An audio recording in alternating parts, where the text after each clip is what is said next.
15 वाले क्वेश्चन को मैं थोड़ा सा प्रॉपरली समझा देता हूँ जिससे कि कुछ चीज़ें आपको डाउटफुल ना रहें, क्योंकि उसमें ये पूछा हुआ है कि रॉन्ग स्टेटमेंट क्या लिखा हुआ है। तो पहले हम कुछ चीज़ें लिख लेते हैं और उनसे जो अलग जा रही होगी उसको टिक मार देंगे कि हाँ भाई ये इसका फॉल्स कंडीशन बन रही है। जैसे कि मान लो हमें क्या लिखा हुआ है, cos square alpha plus cos square beta plus cos square gamma equality में 1 लिखा हुआ है। तो cos square alpha plus cos square beta plus cos square gamma equality में अगर 1 लिखा हुआ है तो एक पहला ऑप्शन तो एक तरीके से यही है, ये तो ट्रू है भाई, क्योंकि L square plus M square plus N square equality 1 होता है।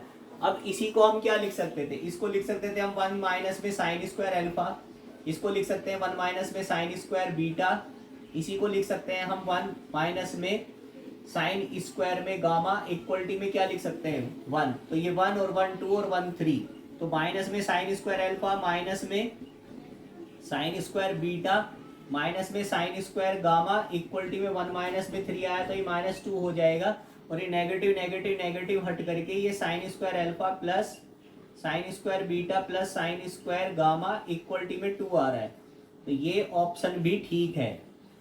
और एक बात और कि इसको हम cos 2 अल्फा वाले फॉर्म में भी ले जा सकते हैं। cos 2 अल्फा कैसे बनता है, cos 2 अल्फा के फॉर्मूले जैसे cos 2 अल्फा लिखा हमने तो ये बनता है 1 माइनस में 2 साइन स्क्वायर अल्फा ऐसे। तो इसको अगर हम cos 2 अल्फा की फॉर्म में ले जाते तो ये -1 देता, फिर ये -1 देता तो ये माइनस माइनस प्लस हो जाता, और ये यहाँ पर इसको मैं 1 माइनस में cos 2 अल्फा डिवाइड में 2 लिख सकता हूँ और ये साइन स्क्वायर अल्फा लिख सकता हूँ। तो ये इसकी जगह पर ये वाला वैल्यू लिख करके देखो एक बार, ये देखो ये मतलब एक फॉर्म ये हो गई, एक फॉर्म ये हो गई, मतलब ये भी ट्रू है, एक तरीके से ये भी ट्रू है, और दूसरा वाला दूसरे के साथ ट्रू है। लेकिन ट्रिक की बात ये है कि जिस पर स्क्वायर नहीं है ना वो हमारा फॉल्स कंडीशन में है। जैसे cos alpha plus cos beta plus cos gamma equality में जो भी दिया हो वो फॉल्स कंडीशन थी।